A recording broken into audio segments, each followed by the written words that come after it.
Good evening, everybody. We're going to go ahead and get started tonight. We're glad to see everyone here.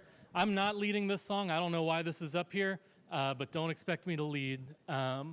Tonight is the last night in our summer series we've been doing for the last couple of months. We've been looking at different Old Testament figures, their lives, and how they pointed forward to Christ.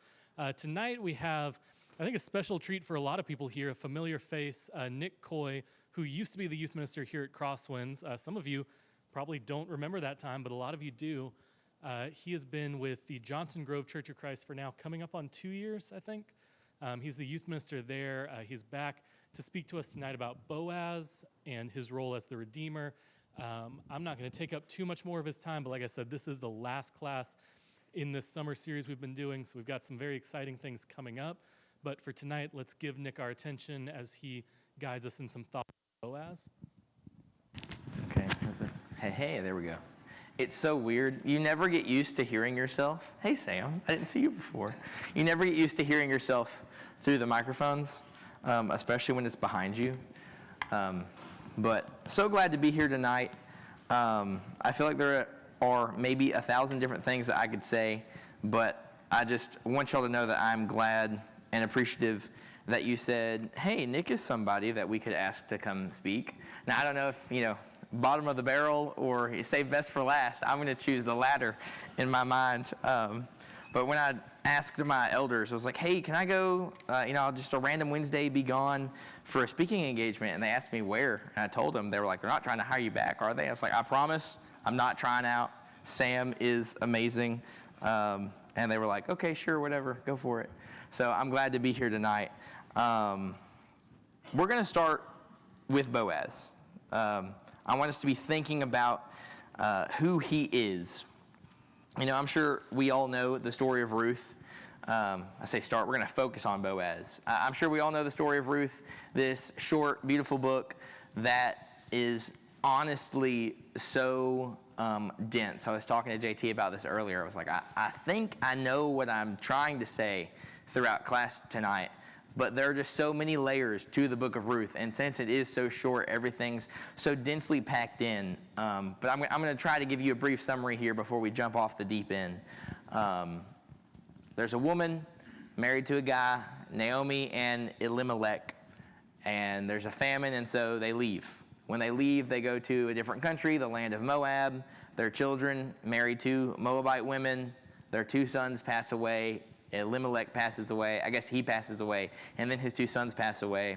And so Naomi is a widow, and her sons are gone. There's no one to take care of her, and so she tells her 2 daughter-in-laws to go back to their families, and she's going to go back to Bethlehem, where she's from, and hopefully the Lord will take care of her. Despite there's a whole lesson on her being upset with God too and changing her name. Anyways, so they go back to the land. And Ruth goes with her. Orpah doesn't. Orpah goes back to her people.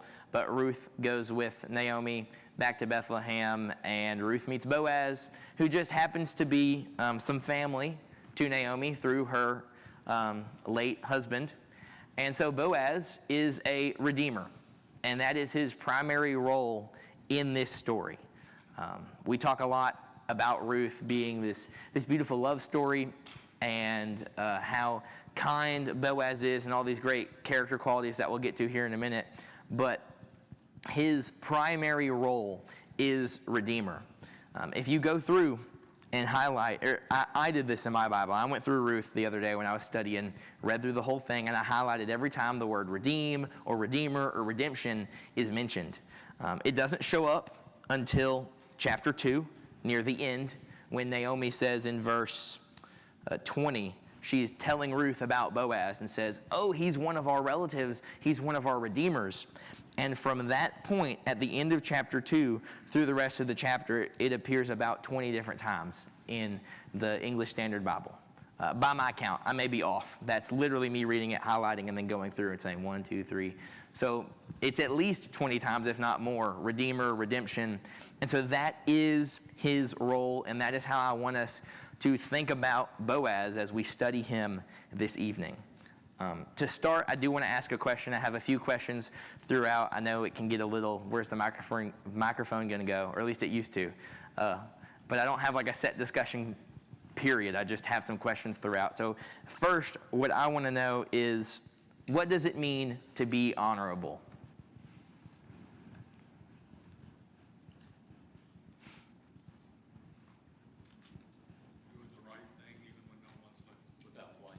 Doing the right thing even when no one's looking, without blame.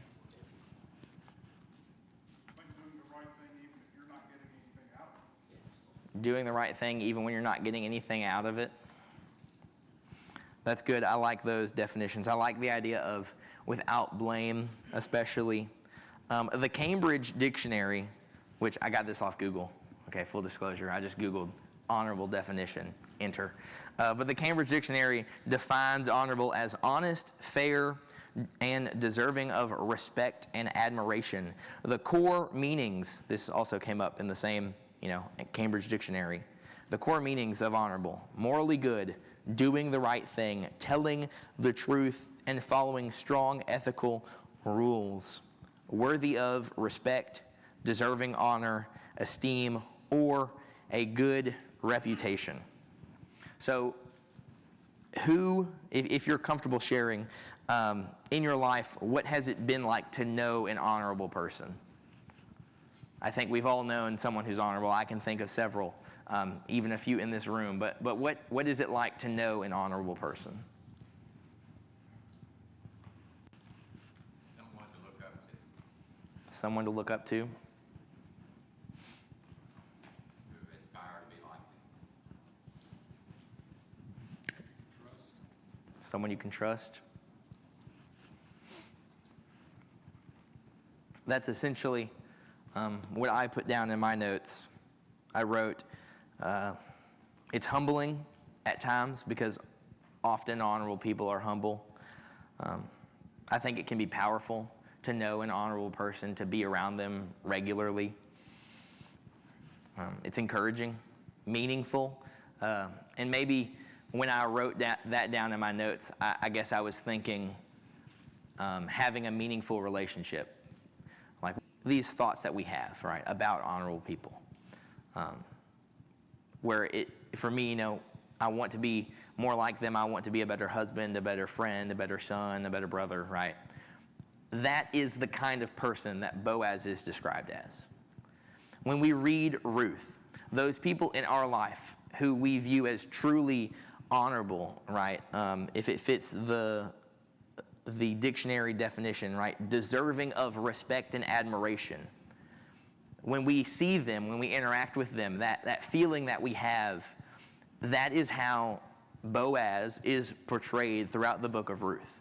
When you read his interactions, which we're fixing to do, that's what I want us to think about is, okay, in that moment, if I was one of his workers nearby, or if I was one of the young women in the field with Ruth getting, barley, right? This is what I would have seen when I saw this interaction. And so as we take this idea of understanding what it means to be honorable and apply that directly to Boaz, we're introduced to him in Ruth chapter 2. I would love to just read the whole book, but that would take too much time, so we are just going to jump around, and I'm going to try to string thoughts together. Ruth chapter 2, beginning in verse 1. Now Naomi had a relative of her husband's, a worthy man of the clan of Elimelech, whose name was Boaz. And Ruth, the Moabite, said to Naomi, "Let me go to the field and glean among the ears of grain after him, in whose sight I shall find favor." And she said to her, "Go, my daughter." Then when we jump down to verse 8, we see Boaz now interacting with Ruth. Then Boaz said to Ruth, "Now listen, my daughter, do not go to glean in another field or leave this one, but keep close to my young women. Let your eyes be on the field that they are reaping, and go after them. Have I not charged the young men not to touch you? And when you are thirsty, go to the vessels and drink what the young men have drawn." Then she fell on her face, bowing to the ground, and said to him, "Why have I found favor in your eyes, that you should take notice of me, since I am a foreigner?" But Boaz answered her, all that you have done for your mother-in-law since the death of your husband has been fully told to me, and how you left your father and your mother and your native land and came to a people that you did not know before. The Lord repay you for what you have done, and a full reward be given you by the Lord, the God of Israel, under whose wing you have come to take refuge. Then she said, I have found favor in your eyes, my Lord, for you have comforted me and spoken kindly to your servant, though I am not one of your servants. All right, there's a lot to unpack there. And to be honest, I just got carried away reading it. I wasn't going to read all those verses. But in that interaction, when we think about the character of Boaz, what do we see? We see somebody who is honorable, right? He has heard of Ruth. He knows that she has been doing something, has been living life in a way that is worthy of respect. You are taking care of your mother-in-law when you have no reason to, right? Your mother-in-law is not going to work.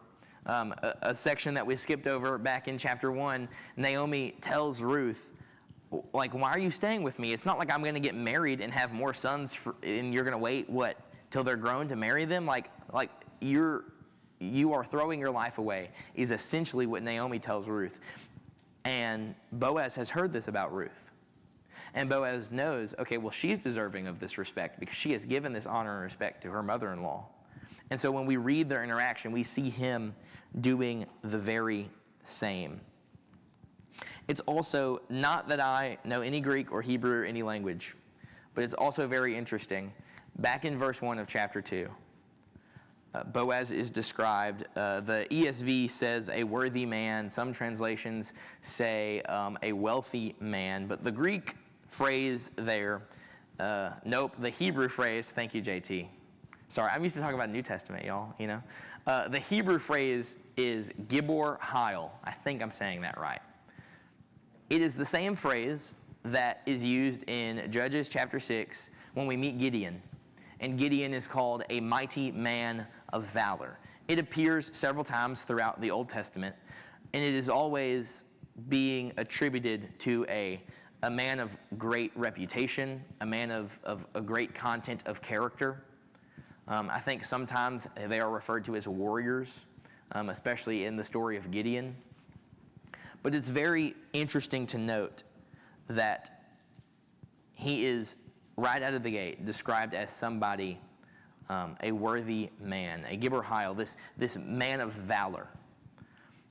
And I think we see that play out in who he is as a character, like strictly from a literary standpoint. If you are studying this book and you had to do a book report on it, like, no, there's nothing that clearly says, here's the type of person that Boaz is, and like, sure, there's the worthy man phrasing, but that's just one section. If you're gonna read, if you're reading from a translation that has it as wealthy, which is true, he was wealthy, we know that from context clues in the story, then it's through how he interacts with Ruth that we're going to see this. And so this is the kind of person that he is, right? He is on the same playing field as other great heroes of the Bible, like Gideon, being referred to as this gibor hail, this worthy man, or this mighty man of valor. If we jump down to, it's what we read before, to the end of chapter 2 in verse 20. Naomi said to her daughter-in-law, may he bless you by the Lord, whose kindness has not forsaken the living or the dead. Naomi said to her, the man is a close relative of ours, one of our redeemers.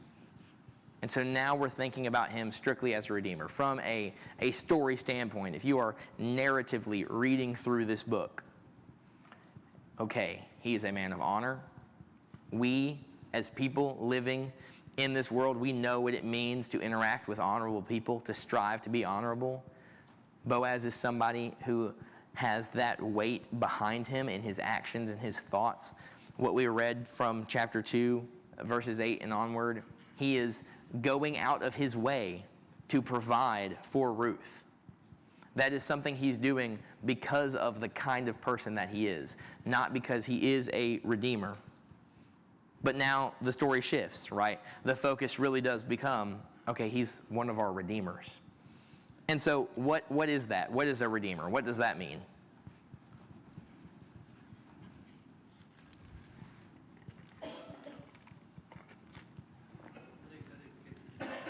what is a redeemer?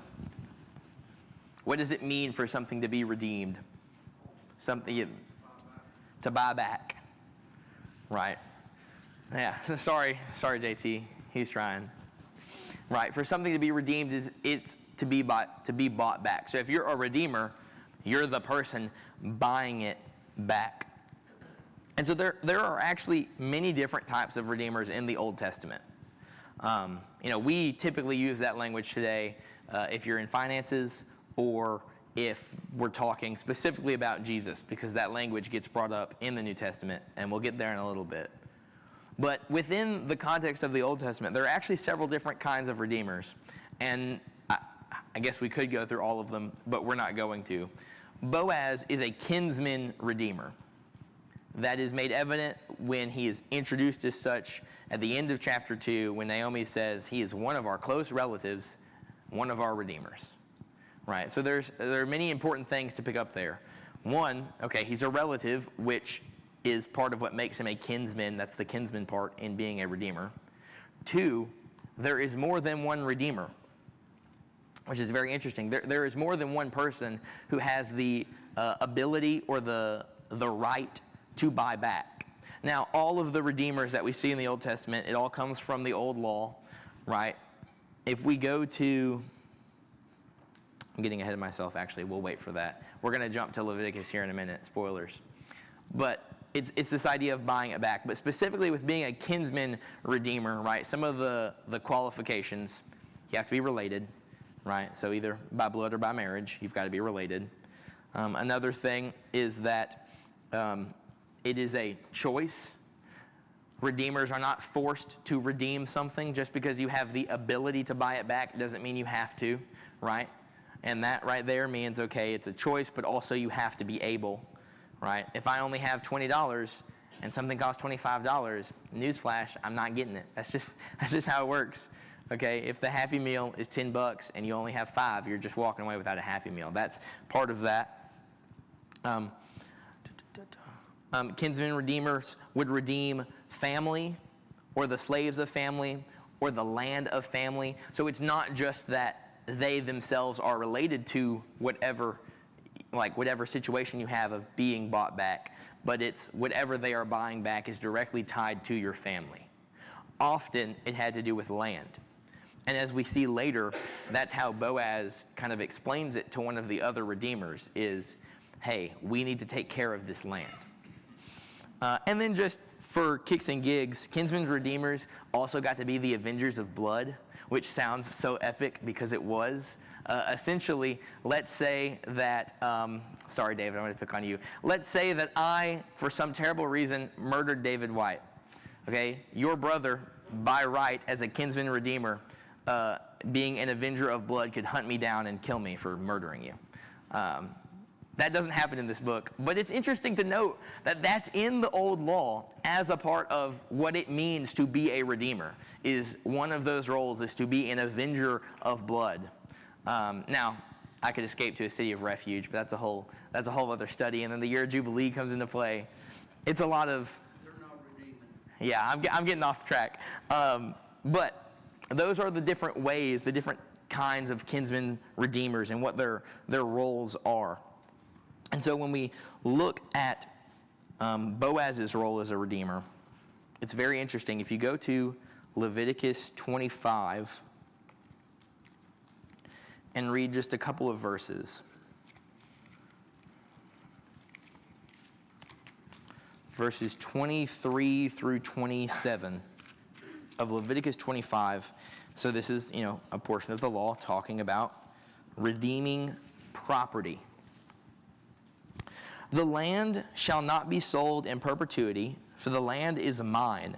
For you are strangers and sojourners with me, and in all the country you possess, you shall allow a redemption of the land. If your brother becomes poor and sells part of his property, then his nearest redeemer shall come and redeem what his brother has sold. If a man has no one to redeem it, and then himself becomes prosperous and finds sufficient means to redeem it, let him calculate the years since he sold it and pay back the balance to the man to whom he sold it, and then return to his property. All right, I'm going to stop there because we could keep reading this section. But I think those few verses make the point, especially there in verse 23. The land shall not be sold in perpetuity, for the land is mine. God is speaking here, right? This is the law. Moses isn't saying the land is mine. Moses is. No, Moses is explaining that God said the land is mine. Being a redeemer comes with a large weight of responsibility. No, you don't have to redeem something, but the purpose, and we see this when the law is specifically talking about the redemption of land, but the purpose of a redeemer is to take care of the person, the place, the livestock, whatever it is that needs to be bought back, until it goes back to being God's, right? To keep it out of the hands of people who are not Israelites, who are not God's chosen people, because it's not theirs to begin with. It's God's land. It's his people, right? And so there's a strong, I don't even know how to phrase this correctly, or how the way my mind is thinking about it. It is of great importance that the land be redeemed, that the slaves, the livestock, the wife, the widow, that they be redeemed, because those things are not just out in the open for anybody, but they are God's. I'm about to say, Cliff has a comment.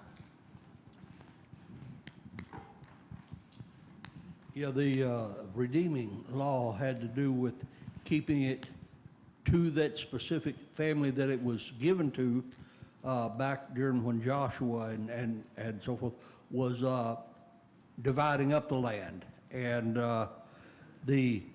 that was the part of the deal between if the man that owned that land and so forth, if he died, and that's where the brother comes in and marries him, he raises up children to his brother, not necessarily to himself, but to his brother, because they in turn redeem, or they in turn inherit the land. So that, it keeps it in that specific family that God assigned it to. Yes, and that comes up later.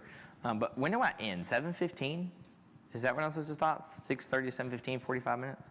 Okay, I'm going to have to skip some notes because I probably have 2 hours worth of talking here. We're not going to do all that, I promise. But yes, the whole purpose of the redemption is to take care of it until it can go back to the family that it's supposed to be at, because it's not ours to begin with, it's all God's, right? And that comes up later in the story of Ruth. You see, now that I've decided to skip a section, I have to figure out how to make this make sense. Okay, so where the story takes a turn, and where Boaz, as an honorable, worthy man, right, this Gibor Hail, this man of this mighty man of valor, how this influences the idea of being a redeemer is that redeemers didn't have to be good people. And that's part of what makes the story of Ruth so powerful, is that redeemers it's a legal term. You just have to have enough money, time, and resources to add some more wealth to you. Because by the time that it's going to go back to whichever family it's supposed to be with, you're going to be dead and gone. The year of Jubilee comes every 50 years, and it's not like people were living to be 900 years old at this time in the Bible. It's not like people were living to be 100 at this time in the Bible. And so there were often, there could be selfish motivations behind being a redeemer. And part of what makes Boaz such a powerful redeemer, yes, because he's an honorable man, but how that pairs up with this, he's not doing it for himself.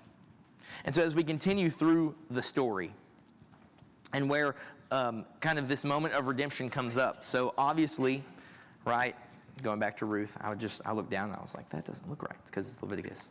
Going back to Ruth, obviously, Boaz. Naomi gets excited that Ruth encountered Boaz because he's one of the redeemers. And we saw through their interaction, he is a good man. And so Naomi tells Ruth, hey, you should use your womanly charm to be redeemed so that you don't have to take care of me anymore. And she sends Ruth to go meet Boaz after he's had a nice evening of merriment. And she goes into the threshing floor. And I want to pick up the story here in verse 9. So she's laying at his feet, which there's a whole symbolism behind what it means to be at the feet of the authority over you, right, of this wealthy, powerful, honorable man. But she's laying there at his feet, essentially waiting for him to notice that she is there. And in verse 9 of chapter 3, sorry, I don't know if I specified that. In chapter 3, verse 9 is where I want to pick up reading. He said, this is Boaz speaking to Ruth, "Who are you?"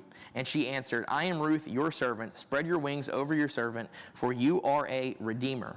And he said, "May you be blessed by the Lord, my daughter, for you have made this last kindness greater than the first, and that you have not gone after young men, whether poor or rich. And now, my daughter, do not fear. I will do for you all that you ask, for all my fellow townsmen know that you are a worthy woman." Now, I want to stop right there for a minute. I made a point to notice that Boaz is described as a Gibor Hail. Here, where it says you are a worthy woman, it looks like ISSC. I don't remember how to pronounce it because I'm not a Hebrew student. Hail. The honor, the valor, the worthiness, the lisp, man, the worthiness that is used to describe Boaz in the phrase of Gibor Hail is used to describe Ruth, except the word before it is just specifying, hey, this is a woman of honor instead of a man of honor. And so it's important that the author of Ruth noted when telling this story, hey, thematically, we want to make sure that it's understood. Boaz is not just a wonderful, great person that he is. Ruth is on the same level. And not even to mention the fact that we even have more than one book of the Bible focused on a woman, okay? Especially in ancient times. And that's a whole other part of this conversation. But it's important to stop and notice there that at the end of verse 11, when Boaz tells Ruth, you are a worthy woman, he is elevating her to the same level of honorableness, of worthiness, of valor that he himself is described as. Continuing on in verse 12.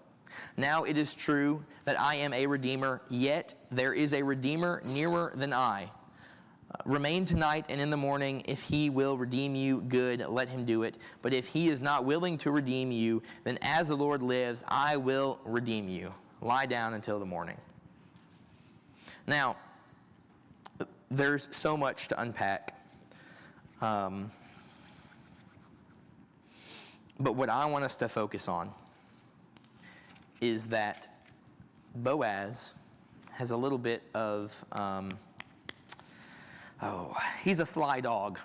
I think that's the best way to phrase it. He's a sly dog.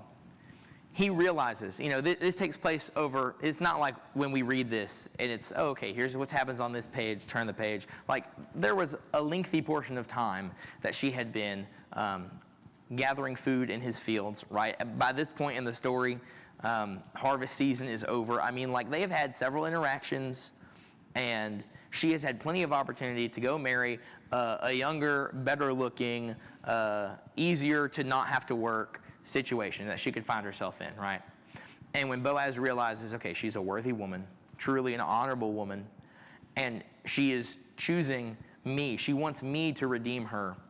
And yeah, I think there's some love involved, some romance that I've kind of skipped over.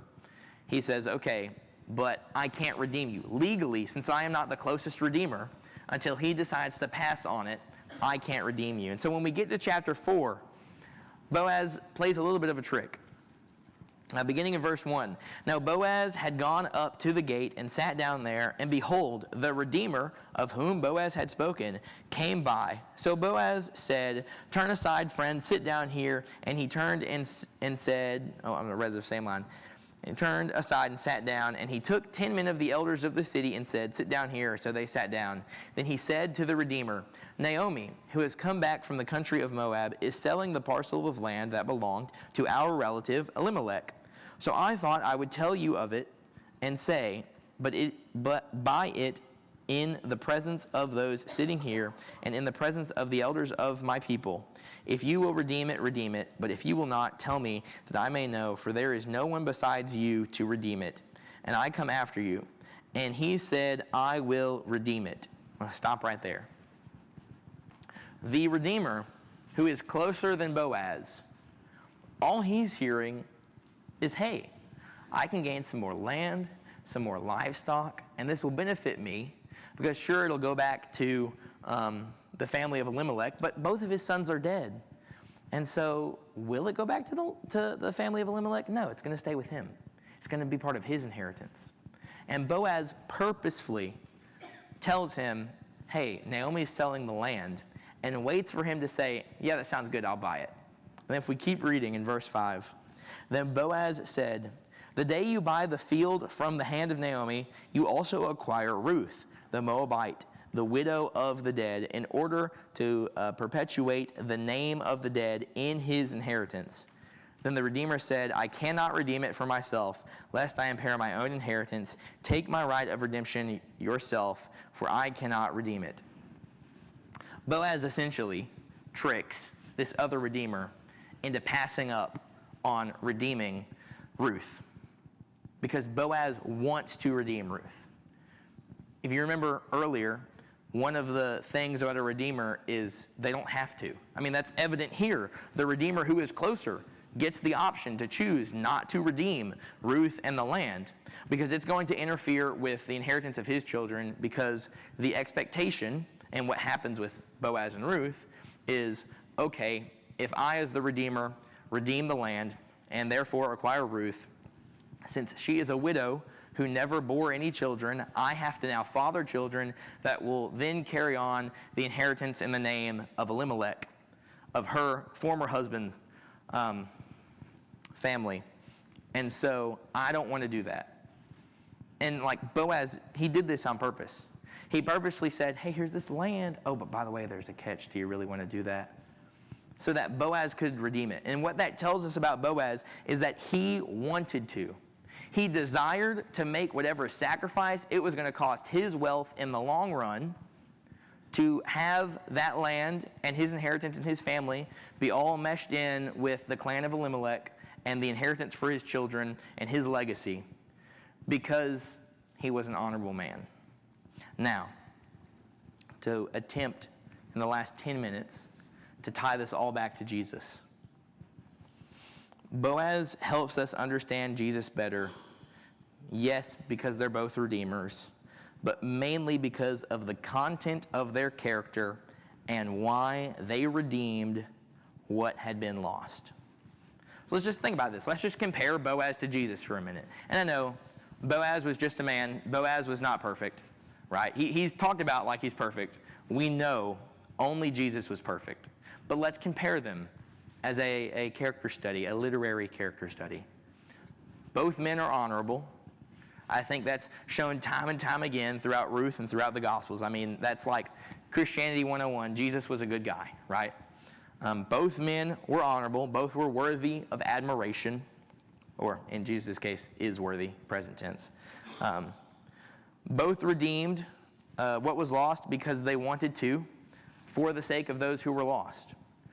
I don't know if I've hit this home well enough, but Boaz redeems Ruth, not because he needs more land, not because he probably couldn't get any woman to be his wife, but because he knows, hey, Ruth is actually worthy of this, and because it's going to take care of her.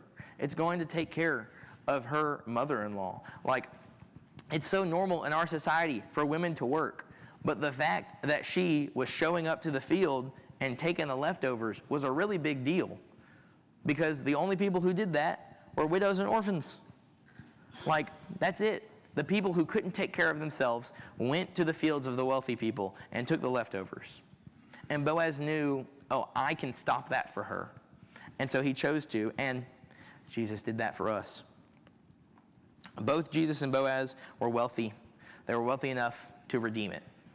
Now, that's where we get a big difference between Boaz and Jesus. Right? So what did Jesus redeem? Us. Jesus redeemed us. Like, redeem, a qualification 101 is that you have to be able to afford it. In what we read in Leviticus, I don't know if you picked up on it. If the land that needs to be redeemed goes unowned by anybody, and during that time the person who lost that land becomes wealthy enough to buy it back, the old law says, hey, if it's been 10 years, they've got to pay 10 years worth on this land to buy it back. Jesus is the only person who is wealthy enough to buy us back. And I think that is a huge part in understanding this idea of a redeemer, this idea of what it means for someone to buy back what has been lost. I know we're thinking that Jesus prayed in the garden and said, let this cup pass from me. And that kind of goes against my whole ideology here that Jesus wanted to buy us back. And maybe you're not thinking that. I had that thought when I was studying this for myself. I was like, oh, Jesus wants to buy us back. That's so beautiful. And it is. But also he prayed, let this cup pass from me. And that's true. He did pray that. But I honestly believe that he prayed that because he didn't want to be crucified. Because when we go and we read that section of Scripture, it's essentially him saying, God the Father, if there's any other way to buy them back. And if there's not, let's buy them back like this. And then he goes and he gets crucified and he buys us back. Okay, good. I was rushing. I looked over. I'm like, oh, I've got 5 minutes. 5 minutes is perfect. So I may not have been able tonight to tie together Boaz the Redeemer, Christ the Redeemer, as well as I wish I could. But what I really want to sit with us in understanding this is that Christ being our Redeemer is more than just an occasional song that we sing. Christ being our Redeemer is more than just the fact that he paid for us with his life. Because when we compare Christ to simply being a Redeemer, I mean, we can go down the list of kinsman redeemer, right? He became flesh. No, he wasn't blood relative to any of us, although he was blood relative to Boaz and Ruth. Although he wasn't blood relative to any of us, right, he took that step to get as close to being our physical brother as he could, right? That's Ephesians 2. He humbled himself in the form of a man. He then, I'm going to get off my notes. I'm going to forget about that because it's going to distract me even more. He then went through whatever process it took to buy us back, along with all of those qualities of being like Boaz. Now, he could have, if we want to think about it this way, he probably could have been an avenger of blood. Part of what makes God God is that he is truly just, he is truly righteous. Like, if anybody has the right to put me on the cross, it's God. And yet, the role of Redeemer that he chose was not, well, you wronged me, so I have the right to wrong you, which he does. But the role of Redeemer that he chose is, I'll spend the money. And when we apply it right to the law, I mean, not every analogy fits perfectly, but when Jesus bought us back, there's not a year of Jubilee coming in the next 47 years where we're going to go back to our original owner. Because our original owner is God. When we are born, when we are made, and we are innocent, that is part of what it means to be like God. I truly believe, that's a whole other study. We can talk about this later, but I truly believe part of being made in the image of God is that we're born and made innocent, and then later we get corrupted. But maybe that's a tangent. Y'all are thinking I'm crazy. So what I want us to walk away from, what I want you to walk away from here tonight, is when you read the story of Ruth, you are Ruth, except for you're not as worthy or as honorable as she is. And yet, I'm just going to read what I wrote word for word, otherwise it won't make sense. It's amazing how we can read God's word and see Christ throughout the scripture. There are so many layers to the book of Ruth. It is possible that, in my opinion, that this is the most complicated Old Testament book. But nevertheless, when reading through this short story about an honorable man and an honorable woman, don't simply read it as a beautiful story. We should try to be like these people. Read it like this. I have been left for nothing. I am alone. My world is gone. And so I will cling to whatever straws I have left. That was Ruth. Her husband died. Her brother-in-law died. Once you get married, especially as a woman, you're not your daddy's responsibility anymore. She was left alone and had nothing to grasp to, so she clinged on to Naomi and Naomi's faith and Naomi's God. So when we read it from that perspective. Let me continue on here. In that void of being alone, that unfamiliar place where I am tired and scared, Christ has come along. He did not simply provide for me out of his abundant wealth, but he guided me. He prepared specific gifts for me. I knew I skipped a section. There's a whole part of Ruth and Boaz's story where time and time again, Boaz goes out of his way to give her more than she needs, which Christ has done for us. Once Christ had done that for us, he went to the cross. He decided not only that he could redeem us, but that he wanted to redeem us. He paid the greatest cost for me. What's crazy about all of this, in my opinion, and that's probably not worth much, is that in the old law, living in that world, there wasn't always a redeemer. Like, the way that Naomi brings it up to Ruth is almost like, oh my goodness, I forgot, we have a redeemer. Like, it's almost an excitement of, if anyone's going to redeem us, it needs to be Boaz, and I didn't even connect the dots. Like, Naomi obviously doesn't go back to Bethlehem looking for a redeemer. She goes back and changes her name to, hey, God did me wrong, so don't call me Naomi anymore because I'm not happy. That's literally chapter 1 that I skipped over. But it's crazy to think about how not everyone had a redeemer. Everyone today has a redeemer. And that's possibly the most powerful connection between Boaz the Redeemer and Christ the Redeemer, is that everyone today has a redeemer. I don't know if any of that made sense. It makes sense to me. If you have any questions about any random thing I said, find me afterwards. Thank you so much for your attention. Thanks for having me back to cap off your summer series. I love it here. I'm glad to be back. And I don't know. Thank you.